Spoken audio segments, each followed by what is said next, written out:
Let's bring in Dave Rubin, host of The Rubin Report with more than 1 million subscribers on YouTube. He's also the author of Don't Burn This Book, Thinking for Yourself in the Age of Unreason. Dave, great to see you. Good to be here.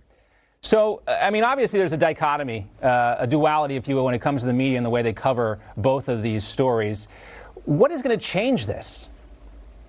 Man, it's going to take a lot to change it. You know, interestingly, the quote that you just played of Joe Biden, in that specific quote, he doesn't deny that anything happened. He just denies that it was either brought to his attention or brought to a staffer's attention, which is a really weird thing. Now, that's just one clip in a bigger interview, but that's an odd way. If someone accused me of sexual assault, I would deny it flat out. I wouldn't say, well, no one brought it to my attention. That's just a little bizarre something right there. But to directly answer your question, you know, in my book, one of the things that I lay out is 4 types of fake news. And, you know, when we think of fake news, we think of, oh, it's just a made up story. That's one type. And another type is a headline that reads one way, and then you have to actually read the article to realize the headline is completely misleading.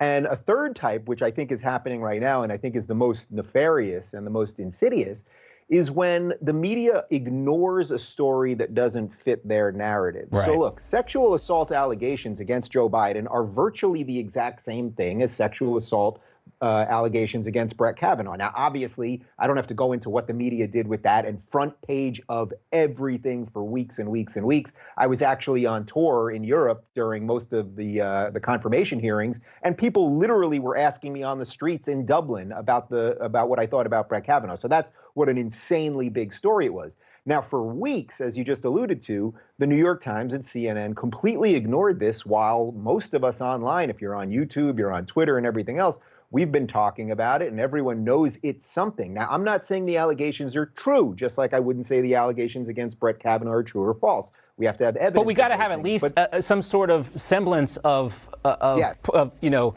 treating it the same way, right? And that, you know, right. And also nowadays too, something else I want to talk to you about, because we did a story about this yesterday. I mean, it seems like a lot of us are losing our minds in this current state of affairs. We got government doing things that they would never think about doing under normal circumstances. And I saw a story about a school board in Alaska banning 5 books from their curriculum. And these were books that all changed my life. The Great Gatsby, The Invisible Man, Catch-22, The Things They Carried, I Know Why the Caged Bird Sings. This is happening in America in 2020. Books are being banned.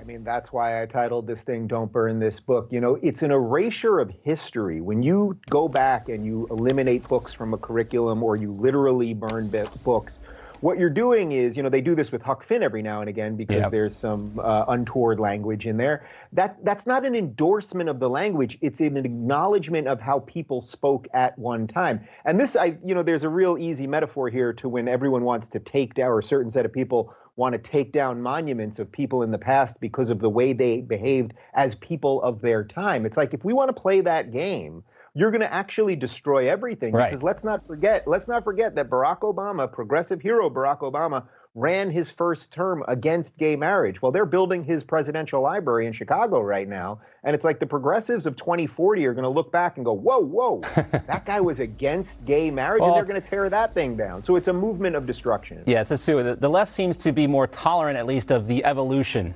of things like that, the coming around on gay marriage and the like. Dave, great to see you. Great book. Congratulations on the release. I've thoroughly enjoyed reading it. Also, love catching your reports on YouTube. Here's the book. Don't burn this book. Thanks again, Dave.